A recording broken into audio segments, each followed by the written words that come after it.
Welcome back, awesome action toy fans and subscribers. Yes, it is once again JoyToy Warhammer 40k time.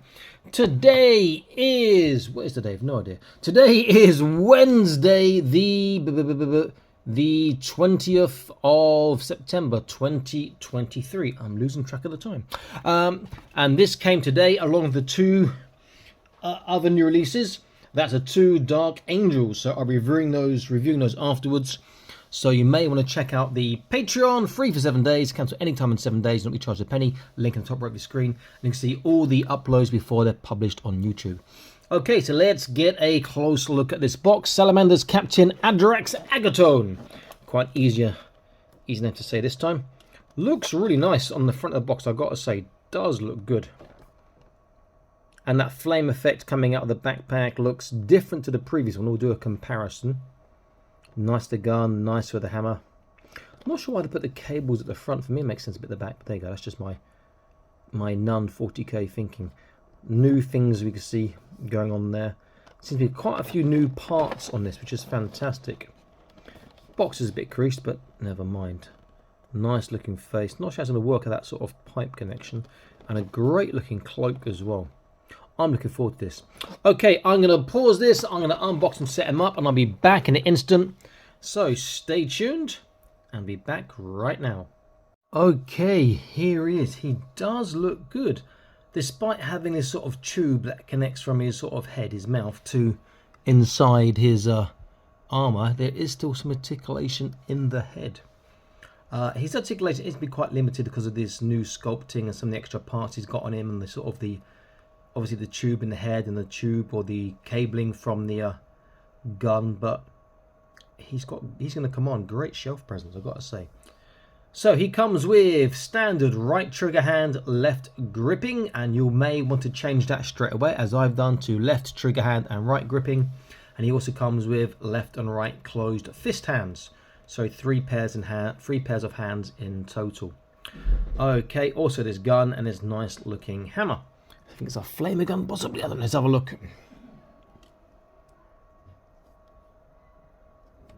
Nice face sculpt. Not as nice as some of the other ones, I don't think, from Salamander. So I think are the best heads so far. You can see how that sort of front cable connects inside to his armor.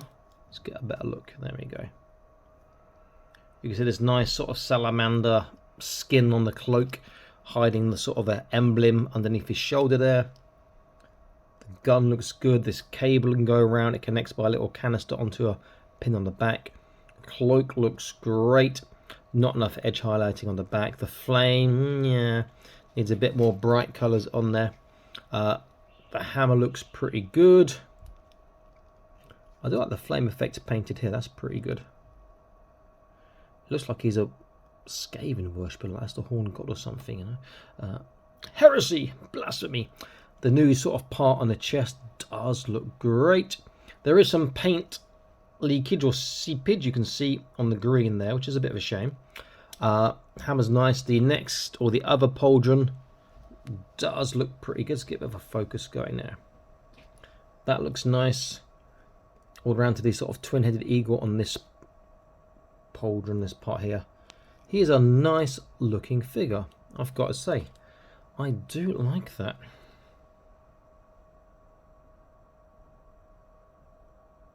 Very, very cool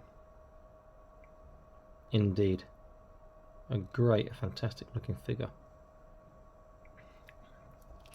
Okay, so let's get a look at articulation. As usual, from top to bottom, the flame shouldn't have anything articulated. You can actually swap it around. It's glued on by these little pegs here, these square parts, onto small raised pegs on the backpack, which you could take off and you could quite easily and turn around. The nozzle should turn. They do, as per usual. His head's going to be a bit troublesome because of that big tube. If you can look left and right, better than you'd think. Forwards and backwards not so much, and side to side is okay one side, but with the other wires not so great the other side. Pauldron, this one's going to be a nightmare because of the cloak. It would go all the way around, but it's not going to have that cloak on. This one probably won't go all the way around because of the iconography here. We know lateral raise is not going to be great, but there is a shoulder roll, which kind of helps make up for it to a degree. Same on both sides, there's a shoulder roll. Bicep bend with these big pauldrons, he's going to struggle to get any sort of decent bicep bend over 90. It's 90 degrees there. There's a bicep swivel. This tubing will impede some articulation, but that does twist on the peg, so it's okay. Wrist is a double barbell, so it gets articulation all directions. His upper body forwards leaves a bit of a gap, you can see. Forwards and backwards, side to side, he can turn. Waist will turn, and then also side to side with the waist is not bad. And then forwards together, this sort of part here sort of kind of gets in the way, makes it awkward for him to get much further. Backwards, however, is pretty damn good, but you get that gap. It's not too bad. You can't see too much in there, so that's pretty nice. Hips outwards is hardly anything because these are much bigger. These sort of plates on his hips there, which makes it very, very awkward indeed. Forwards, not great. Backwards is surprisingly good. Only starts to turn out a little bit. There's a thigh cut, so thigh twist, double kneecap. It's very tight, but he's also got this relatively ugly, not as ugly as some, kneecap underneath. And then the foot is on a double ball, so he's got the turn, he's got the swivel, he's got the tippy toe, he's got the dorsiflexation, and with JoyToy they've also got the toe articulation as well. So, you know, there is quite a bit of a limit on the upper body, but he looks great. He can pose action poses relatively okay, depending on how extreme you want it. And he does look good. He commands great shelf presence. He looks fantastic leading your other salamanders. Let's get an idea of his height. So top of the head, we're looking at about approaching 13, so I'd say 12.6, 12.7. On the box, it says 112.7. There you go, I was about right. cm. We go to the top of the flame. That is a whopping 15, nearly 16, 15.8, 15.9. Oops, cm. So he is a very, very big boy. I do like that a lot. So he does look good. Let's see what he's like compared with some of his brethren. So I'll take the other salamander. I think it's salamander intercessor. This is the one with the flame. So here he is now. His flame is really loose. It'll pop off if I drop him or if I put him down. He's already going to one side. You can see that he is shorter than Captain. Was it Adrax Agatone? And his flame looks better. I prefer the brighter colour. Just needs a bit more, you know, a few more light highlights on Adrax Agatone's sort of flame to make it look better. But his whatever that part is called that holds the flame looks far superior than the intercessors.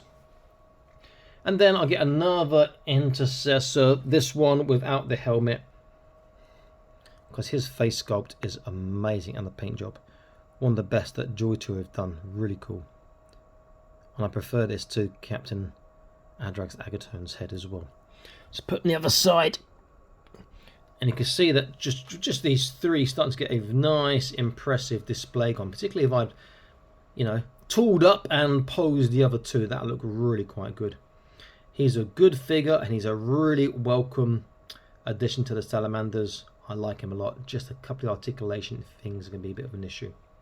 Okay, so Awesome Story signing out, saying please like, share, subscribe, check out the Patreon link in the video description, and also find in the comments section and the video description discount code some of the better sellers who do sell JoyToy Y40K figures and other 1/18 scale and other sizes too.